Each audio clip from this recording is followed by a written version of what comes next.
Welcome to Real World Peaceful Parenting, a podcast for parents that are tired of yelling, threatening, and punishing their kids. Join mom and master certified parent coach Lisa Smith as she gives you actionable, step-by-step strategies that'll help you transform your household from chaos to cooperation. Let's dive in. Welcome to today's episode. I am thrilled to be with you here today. Caught a little cold, so my voice might sound a little deeper than normal. So my apologies about that. And I will do my best to get through this episode without sounding like Kermit the Frog. So I am thrilled to be with you here today because we're going to dive into a topic that's critical for peaceful parenting, and that's emotional intelligence. We've talked about this many times, and I'm sure we'll have many more episodes on it because it is paramount to staying connected and getting cooperation from our kids. Emotional intelligence.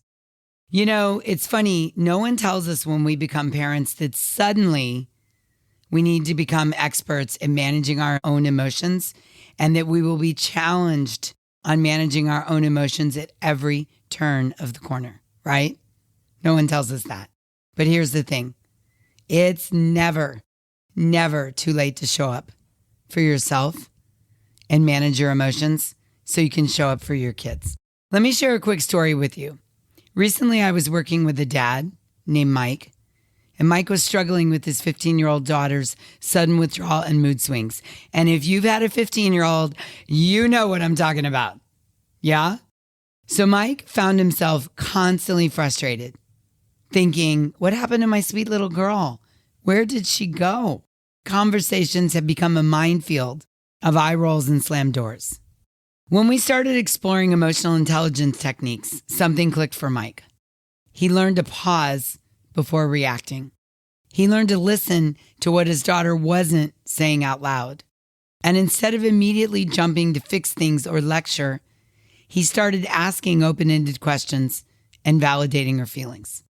One day after a particularly tense morning, Mike took a deep breath and said, "Hey, I can see you're upset. I'm here if you want to talk, and it's okay if you don't right now. I'm just going to stay here with you, beside you." To his shock and awe, his daughter opened up later that evening, sharing her anxieties about school and friendships. Now, Mike and his daughter didn't have an overnight transformation, but that moment of connection where he was able to be emotionally intelligent paved the way for a new understanding between them. And I share with you this story because I think it illustrates how emotional intelligence can be a game changer in parenting. Listen, I know this for sure. It is not capital N, capital O, capital T, bolded, underlined, and highlighted. It is not about having all the answers. It is about creating a safe space for emotions and strengthening your connection, even when it feels like your child is pulling away. That is the moment when they're pulling away, when they're storming, when they're struggling. That is the moment to double down on emotional intelligence, not pack it up and get out your own storming. Okay? All right. So, what exactly is emotional intelligence in parenting? Think of it as your parenting superpower. It's your ability to recognize, understand, and manage emotions, both your own and your kids, and it starts with managing your own. When you parent with emotional intelligence, you're not just managing behavior, you're nurturing your child's emotional well-being and setting them up for success in all areas of life. Emotional intelligence isn't a single skill, but a combination of abilities that work together. So let me break down the core components for you. Emotional intelligence is self-awareness, recognize your own emotions and how they affect your parenting. It's self-regulation. It's managing your emotions, especially in challenging situations. It's holding space for other people's emotions, even when you don't agree with them or you think they're wrong or you don't understand them. It's empathy, understanding and sharing the feelings of your child, and social skills, building strong relationships and communicating effectively with your family. Now, you might be wondering, Lisa, why does emotional intelligence matter so much in parenting? Well, the benefits are far-reaching. Children learn to understand and manage their own emotions by watching you, by what you model. We've talked about this many times. When you're attuned to your emotions, conversations become more meaningful and productive. Emotional intelligence fosters trust and closeness in your relationships. Research shows that emotionally intelligent parenting can reduce stress and anxiety for both the parents and the children. And having been on both sides of this, I can tell you it's 100% true.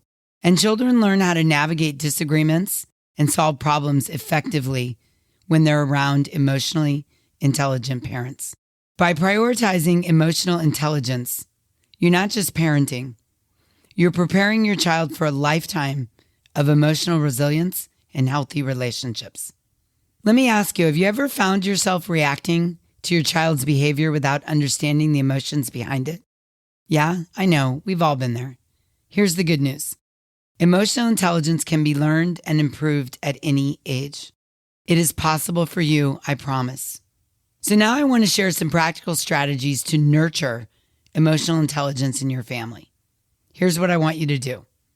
I want you to name your emotions out loud in front of your children. I'm feeling frustrated right now, so I'm going to take a break and calm down. I'm feeling very angry right now, so I'm going to take a walk to move that anger through my body. I'm feeling very sad right now, so I'm going to go and sit for a few minutes by myself. Number 2, share your emotional regulation strategies. Tell your kids, when I'm upset, I go for a walk. When I don't know what to do, I take 3 deep breaths. Number 3, create a safe place for your kids to express their feelings. Ask open-ended questions like, how did that situation make you feel? What happened? Take a guess as to why you did that. Make sure they understand that you are their safe person for them to express and explore their feelings. Number 4, practice active listening. Active listening. Put away your distractions.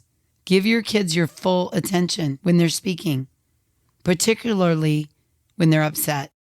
Number 5, validate emotions without judgment. It's okay to feel angry. Everyone feels that way sometimes. I certainly understand why that would upset you. I hear you that you're really sad that I'm going to go out to dinner. I understand that you're really angry that you can't keep your phone in your bedroom all night. I get it. I totally get it. Validate feelings without judgment. Don't rationalize. Don't explain. Don't yeah, but. Just validate the emotions. Number 6, use stories to discuss emotions. Stories, movies, books. When you read a book with your little kid at the end, ask them how they think that character might feel and why. What was that experience like for them? Number 7, encourage perspective taking. How do you think your friend felt when that happened? Help them learn to hold space for other people. Doesn't mean the friend is right. You're just asking, how do you think your friend felt when that happened? How do you think I feel when blah, blah, blah happened? How do you think your brother felt? Encourage perspective taking. Remember, teaching emotional intelligence is an ongoing process. Be patient with yourself and your children as you learn and grow together. Now, let's turn our attention to some key behaviors to cultivate for emotionally intelligent parenting for you. You really need to prioritize self-care. You cannot pour from an empty cup. Taking care of yourself is crucial for emotional intelligence. Set time aside for activities that truly recharge you. Practice stress management techniques and seek support when needed. I'm always here for you. Focus on connection over compliance. Building strong emotional bonds with your kids is the goal. Spend quality one-on-one time with each child regularly. Show interest in their world, even if you don't know about it or frankly aren't really interested. Show interest and create family rituals that foster closeness. Practice empathy and validation. Empathy is the cornerstone of emotional intelligence. Listen without interrupting. Reflect back what you hear. Avoid dismissing feelings. By validating your child's emotions, you're teaching them that all feelings are acceptable, even if certain behaviors are not. All feelings are acceptable. What we're going to work on managing is your behaviors that come from those feelings. Implementing these behaviors consistently will create a home environment where emotional intelligence can flourish. Remember, it's a learning process for everyone involved. Be kind to yourself as you grow alongside your children. Now, maybe you're thinking, Lisa, this sounds great, but what if my partner doesn't practice emotional intelligence in parenting or at all? Or maybe you're thinking, I didn't grow up in an emotionally intelligent household. How can I learn these skills now? These are great questions, and they're completely normal concerns. If your partner isn't on board yet, start by leading by example.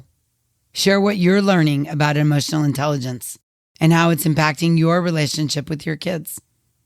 Encourage them to join you in listening to this podcast.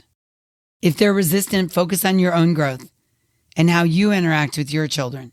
What I know for sure is that your consistent practice, your modeling not only for your kids, but your partner, and increased in emotional intelligence will positively influence the entire family dynamic over time. I know because I've had this lived experience. And if you didn't grow up in an emotionally intelligent household, don't worry. Start by educating yourself with this podcast. And you're doing a great job listening. Practice self-awareness and self-regulation in your daily life.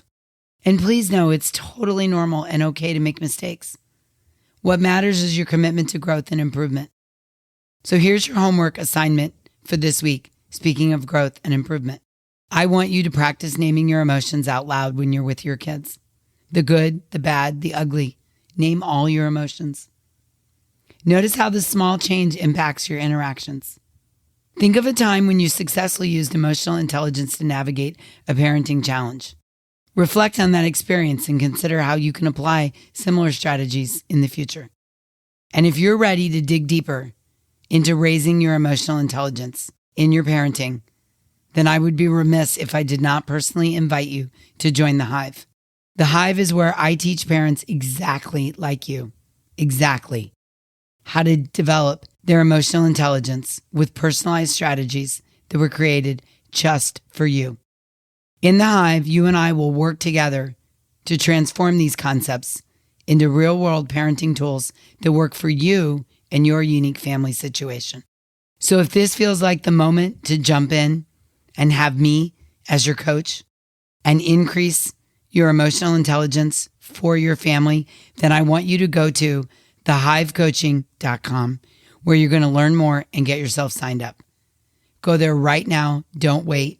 Take this as a sign, my personal invitation to raise your emotional intelligence, and sign up right now. I cannot wait to work with you. To wrap up, remember that parenting with emotional intelligence isn't about being perfect. It's about creating an environment where feelings are acknowledged, respected, and used as tools for growth and connection. Every emotionally intelligent interaction with your child is a step towards a stronger, more connected relationship. Here's the truth. The journey isn't linear. It will never be perfect. But what I know for sure is a little bit of progress goes a long, long, long way. You're not just teaching your children how to manage emotions. You're equipping them with life skills that will serve them well into adulthood and throughout their entire lives. So take a deep breath. Be patient with yourself and celebrate the small victories. I am certainly celebrating them with you and for you. Your efforts to parent with emotional intelligence are shaping your child's future in profound ways. So please keep learning, keep growing, and most importantly, keep connecting. Until we meet again, I'm wishing you peaceful parenting. Thanks for listening to Real World Peaceful Parenting.